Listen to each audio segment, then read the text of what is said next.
Hello guys, আজকে আমি কী বানাচ্ছি তোমরা দেখে একটু আন্দাজ করো। আর আন্দাজ করতে হবে না, আমি বলে দিচ্ছি আজকে আমি বানাবো চাউমিন।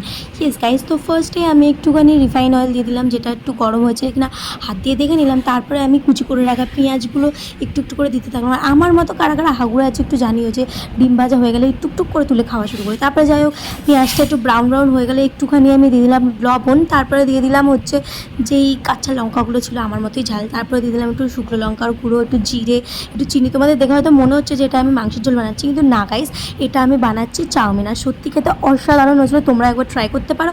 তো তোমরা দেখে নিলে আমি কী কী দিলাম। তারপরে একটু কাসন্দ দিয়ে আবার একটু ভাজা ভাজা করলাম। তারপরে একটু দিয়ে দিলাম চিলি সস। তারপরে দেবো একটুখানি টমেটো কেচাপ।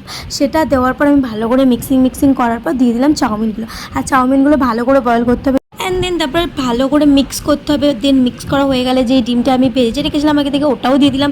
তারপরে গাইস, চাউমিনটা যা সুন্দর খেতে হয়েছিল, উফ, জাস্ট চুমু লেভেলে। তোমরা একবার ট্রাই করো। Tata, by.